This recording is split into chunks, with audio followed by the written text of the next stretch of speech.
This was awkward last night.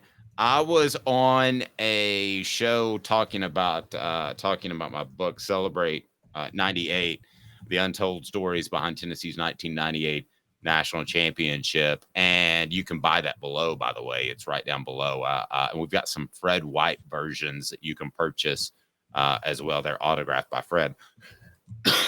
But both of the hosts were from Indiana, and I didn't know that Bobby Knight had passed away at the time. They're like, "What do you think about Bobby Knight?" I'm like, "I think he's kind of a jackwagon." And I didn't know that. I didn't know he had passed away, and I'm not laughing in that regard. But there are a lot of ties to Tennessee between Bobby Knight, who I thought could have at one point been the coach at Tennessee if Tennessee would have wanted him, by the way. But they didn't. So he went to Texas Tech as well. And probably that wouldn't have worked out because they had gone through the Jerry Green scenario of bucking the establishment. So Connecticut, we'll talk about later. But right now, Bobby Knight. I want to get to the ties that are out there. But Caleb, I'm going to throw a little bit of a curveball at you. Who's the most controversial figure in Tennessee athletics history? Bobby Knight is unquestionably the most controversial figure in Indiana athletics history and one of the most controversial figures in the modern era of sports. I'm sure you would agree with that, right? Absolutely. I mean, on the short list, it's like him, Pete Rose, for different reasons. I mean, they're on Joe the Paterno. short. Joe Paterno, yeah. So he's on there. I want to throw a couple at you. One for a totally different reason, and please know I'm not comparing the two. But I thought Casey Clausen was tremendously controversial because people didn't like his cool demeanor when I'm like, this guy does everything for you. I mean, this guy goes on the road and wins games. If you had Casey Clausen for the rest of your career, for the rest of your program's existence, you're in a good spot, in my opinion. And the other one is way too easy. It's shooting fish in a barrel. I'm going to see if you can guess the most controversial figure in Tennessee athletics history. Is it Bruce Pearl? No, it's bigger than that. Football. Phillip Fulmer. Yeah, it's got to be Phillip Fulmer, right? Phillip Fulmer loved the Vols, but loved Phillip Fulmer just a little bit more.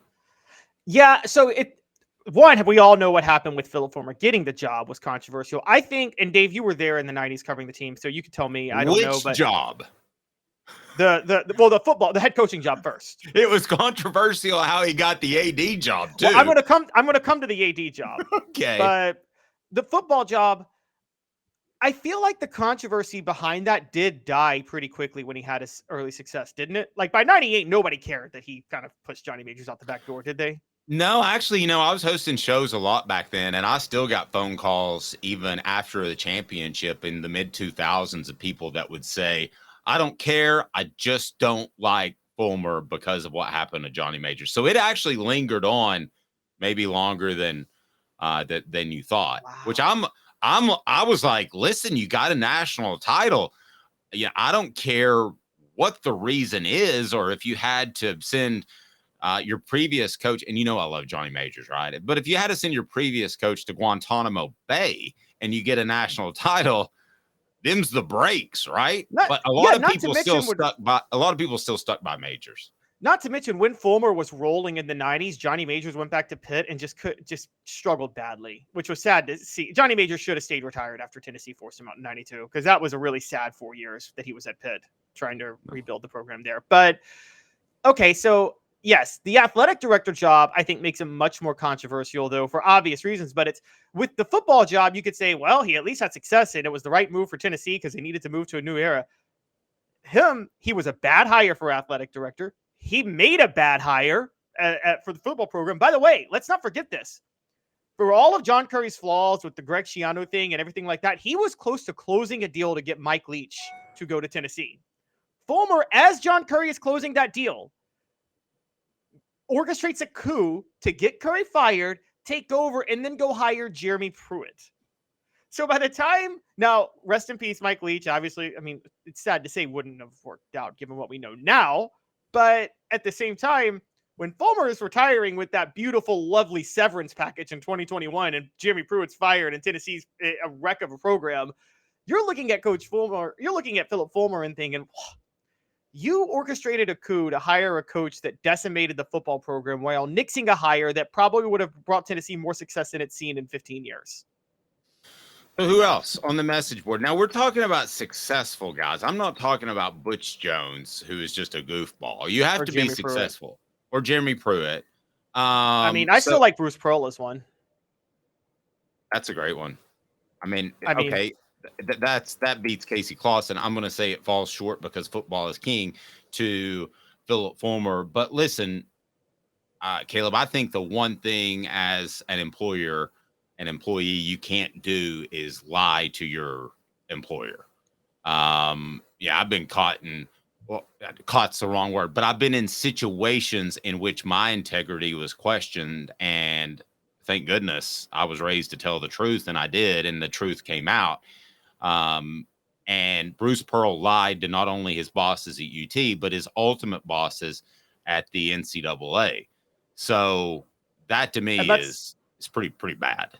It's bad, and here's why it's worse. Let's not forget Bruce Pearl, all to win a recruiting battle, effectively ruined a kid's college career in the 1980s because he snitched on him for taking some money somewhere. Remember that? The whole Dean Thomas incident?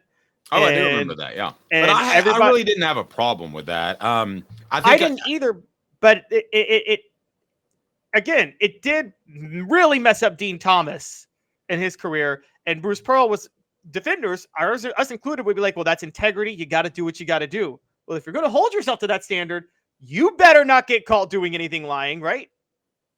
No, exactly right. And I thought that broke the coaching credo, which hurt Bruce Pearl in terms of getting a better job than he did until Tennessee came calling.